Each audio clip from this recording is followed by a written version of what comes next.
Right, 10 and 12. 12 is also important. 12 also? 12 is important, but that's more internally within Klal Yisrael. Because But it also is a very human thing. I'll say, you want to know the difference between the two? What I understand? What are the two Mitzrayims of our reality? There's two specific restrictions that govern all human life, which we spend all of our time trying to overcome. Space and time, right? How can I be in two places at once? How can I communicate with you if I'm here and they're there? Right? That's all of the technology of communications, of everything, of a speedy transport, of warfare, of seeing here, being there, being up on the moon yet being here. We're trying to overcome space, but we're also trying to overcome time. We don't want to age out, we don't want to die, right? We're battling the clock. Time management. We're struggling to fit into the day all the things that we want to do with Zman, right? Which number relates to Zman and which number relates to space? 10 or 12? 12 is time, obviously. You see that naturally human beings associate time with 12. 12 hours in the day, 12 months in the year, and a month is an elliptic that represents a chodesh, which is a period of time, a unit of time. All right? So it's very interesting that 12 is much more associated with Zman, right? Whereas Eser, or 10, is represented with space, because you had the 10 in the Kodesh Kodashim. It was a unit of 10. That was the size of it. And this requires more depth, but just know that there is, in my opinion, that's the correlation between, and what do we know about time and space? That really they're all one, because matter, because light is what determines time. Correct? Sun, absence of sun, day, night, fine. But also something even incredibly deeper that we only knew now in this generation. It was revealed to us that there is nothing faster than light. Did you know that? Light travels at what speed? 186,000 miles per second. Can anything travel faster than time? Than light? No. Sound. No. Not sound. No. Sound is much slower. You can break the sound barrier. You cannot break the light barrier. Planes can go faster than sound. That's when you get the sonic boom. A sonic boom means a physical object can overcome the speed of sound. But you can never overcome the speed of light. What they found out is one of Einstein's revelations, by the way, which was, again, a great gift that happened to mankind as we start to get ready for Klal Yisrael's return to Eretz Yisrael. None of this was revealed until after the year 1906, which represented a critical point, the year 5666 in the Jewish calendar, which was a critical point of the Geula, of knowledge entering the world. And what we figured out then was that light is the fastest moving thing in the universe. What happens is if you project some sort of particle of whatever and try to blow an atom or a proton or whatever it is faster than light, it slows down when it approaches the speed of light. It has to take a backseat to light. It may start out going faster.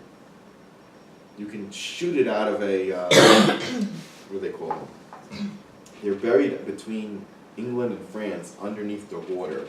They have these accelerators, particle accelerators.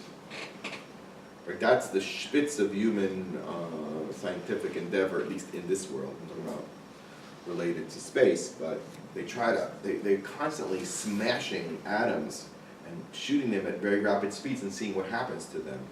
And they try to make them go faster than the speed of light, and they found out that they absolutely can't. They did experiments, even in space, to move things at a particular speed, and they found out that the faster things moved, what happened to them? The more they slowed down. They put atomic clocks on the Earth versus spaceships and things, lights, not spaceships, but planes. They were moving at a tremendously rapid speed. They'd come back down to Earth, they would see that the atomic clock was slower and slower at that speed than it was. As you speed up, time slows down. until all time collapses into one, because nothing can go faster than light. Okay, so these are some of the secrets of this space that Hashem created, but they're guideposts for us. Yisro apparently hit the jackpot, which is why we give him front billing in this week's Parsha, because he really did something. It was one of the most difficult questions. This is the Parsha of Matan Torah, for God's sakes. You're naming it after a Gentile? How could you? Even if you'll say that he was a convert. Because I'll say, Vayichad Yisro, Hevir Cherev Chada Al Basaro, he converted. But he doesn't stay with Klal Yisrael. What does he do? He goes back to convert his family, Rashi says. That's a bit favorish in the pasuk that he doesn't stay. Some of his children may have stayed. Why is he leaving? What, is someone better to go? Do they have better food back in Midian? You don't like man? Okay, fine. But why is he leaving? He's leaving because his place is with the Ulos HaOlam and not with Klal Yisrael, really. Because he personifies the best of the Gentile world, yeah. But I understand why he made that condition with Moshe's sons.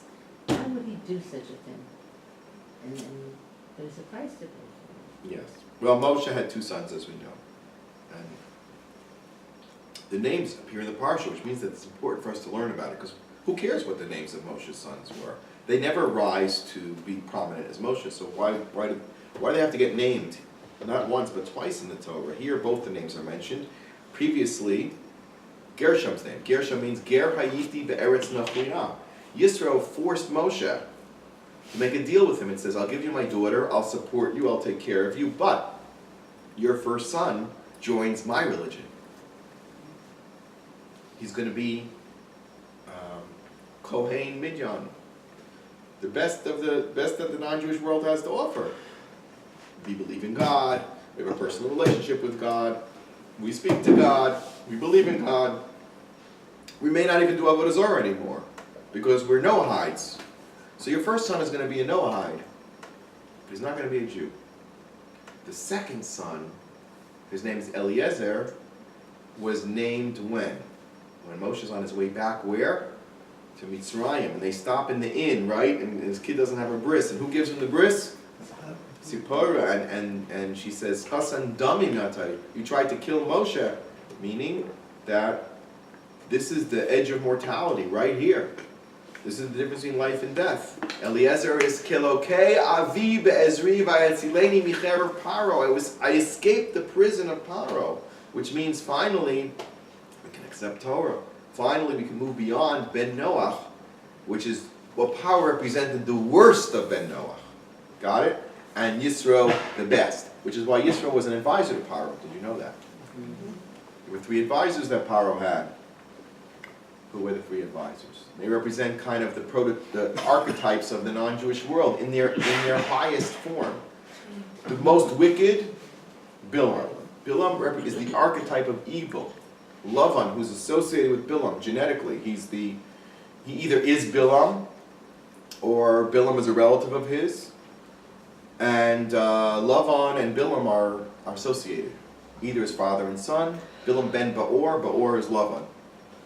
Notice Or, Biur, which is burning, and Lavan, which is Liban, which is also burning through fire, white hot fire.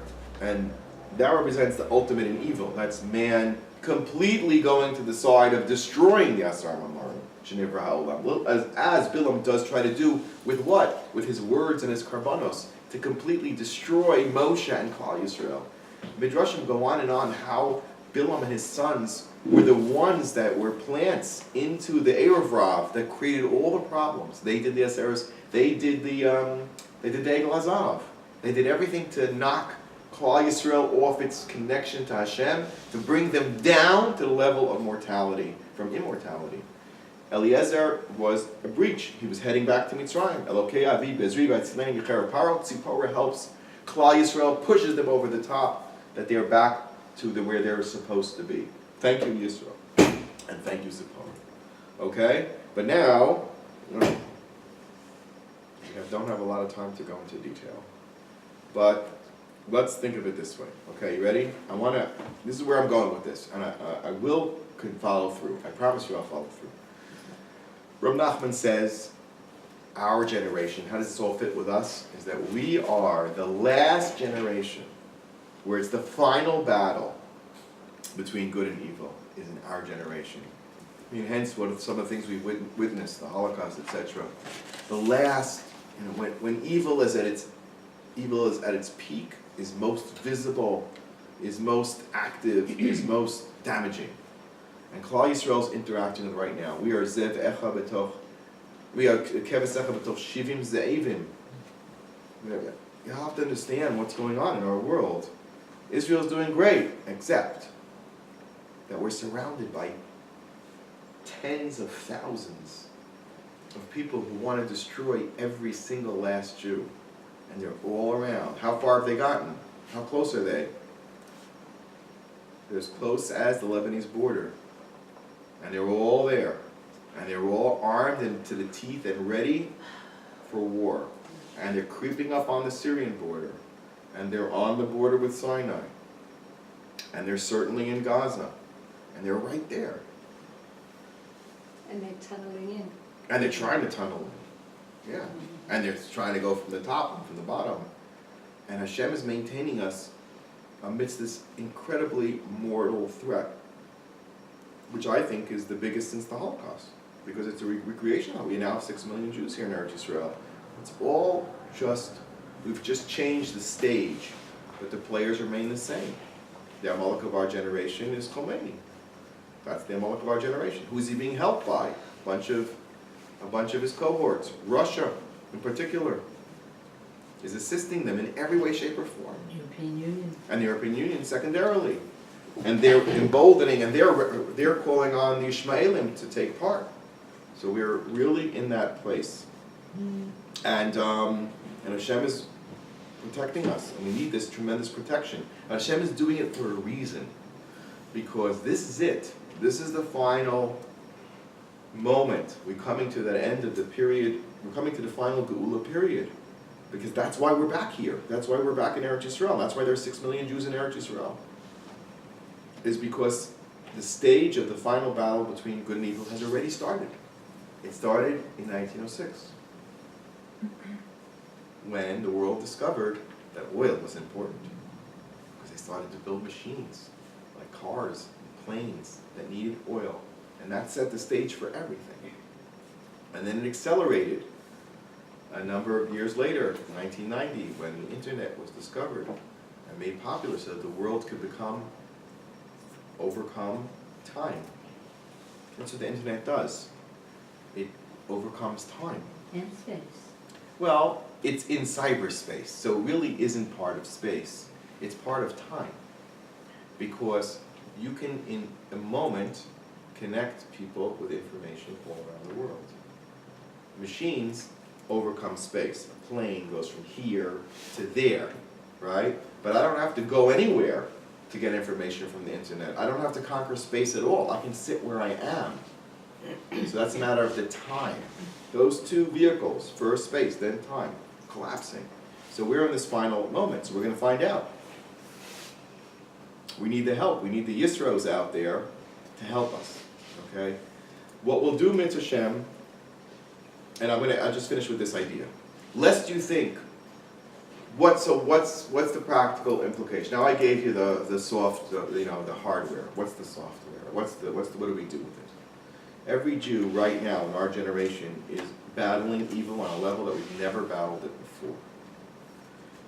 Really, in terms of stuff that's available, in terms particularly in the area of illicit things, Ri'os Asuros, that's number one. Also in the area of division, Lashon Hara, greed, wealth, money, addictions, eating problems, every which way. We're being completely, all the weapons are coming down on us. And our job is to sing the 10 songs. Why?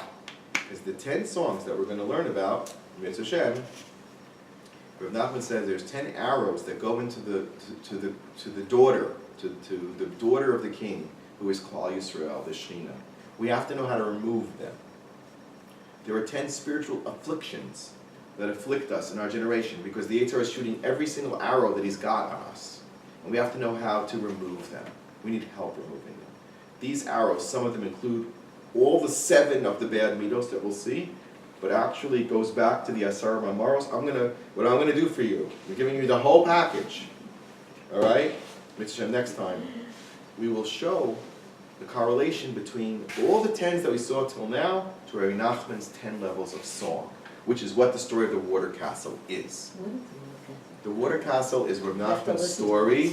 It's a part of the story of the 7 beggars, which we mentioned, which is that it describes that the 7th beggar, which is the era of Mashiach, who's the greatest of the healers of all time. The beggars were really tzaddikim, bedlars were really beggars were really tzaddikim. He's the tzaddik without feet, because feet is about dancing and song. And he says we need to get the dance, the final song, and we are smitten with 10 poisoned arrows. And the imagery that he uses is a paro following Klal Yisrael into Kriyas Yamsuf, hence the water castle, the walls standing, the water being the primordial molecules of creation. Everything here is coming together in the water, going back all the way back to the beginning of time to rectify the ultimate stand between tzaddikim and Rishayim, and what's going to be. So how do we take that? How do we take those arrows out? There's a healing process. We have to identify the pain that we're suffering and heal it with a certain nigun. Nigun always happens when we recognize good. When we see something, when we see Hashem's hand, when we see Hashem revealing himself to us. So for example, issues which include depression, anxiety, pain, physical or emotional pain, worrying, greed, pride, all of the spiritual afflictions, there's a way to pull out the arrow and a way to heal it. That's what our generation is all about. So we've got, Hashem must think we're really great, because we have the capacity to finish the 10, you know? We've been telling the story of the Seder for thousands of years, right? Always the Eser Makovs, always Kriyas Yamsuf, always the water castle. But now we actually have the opportunity to translate it through. We are the quote-unquote foot soldiers. Remember, the beggar with no feet. What do they call the generation of Mashiach? Ikvisa de Mashiach, right? The ankles. We're the ankles. You know, the ankles barely feel anything. You know, you can put a pin in the thickest part of a person's, you know, and you're not going to damage them too much because there's no feeling there. We are the ankles. We are the feet. And we're the ones that are going to dance that dance with Mashiach, Mir Tashem. We've already started. But we have to go through this process. And the process is the most important thing that mankind could possibly do. And we're learning it, and we're living it. We'll go more into it next time, Bezrat Hashem. But just know that, what do we do? Let's just recap. We showed that there's a plan that started all the way back, and is to remove the aspects of being Rishayim from ourselves. That's the arrows. Whatever is evil, we have to remove it from ourselves. How are we going to do it? How are we going to accomplish it? You need small groups of 10, says Yisro. You need tiny groups. And this is the halacha. Listen to this carefully. This will end. When you read the Parsha of Amalek, which is the end of Bashalach, right? How many psukim are there? Only 9. 9. Okay? But when we read the Torah, you're always supposed to have how many psukim? Minimum 10 psukim. When you read the Torah and have 3 people being called to the Torah, you have to have 10 psukim. There's one exception to the rule, is Purim, when you read the story of Amalek. And then what we do with the last pasuk, we repeat it. Says the Mishnah Berurah, there are 2 reasons why we need 10 psukim. Now you can guess. Every time we read the Torah, what do we have to remember? That Matan Torah, the 10 Dibros, right? So you're reading the Torah. Every time we read the Torah, we're recreating Har Sinai. We're building Har Sinai all over again. We're retouching that experience that Yisro said, Moshe, take 10 people and teach them the Torah. Together, a unit, a chabura, a minyan. And the second 10 that we recall is, according to Mishnah Berurah, it's halacha, the 10 Maimoros with which the world was created. So anytime a minyan gets together, how many Jews? 10. 10 get together to open up the Torah and learn it together, which is what Yisro said that's what you're supposed to do. He's the originator of the concept of a minyan. He really originated it, if you want to think about it.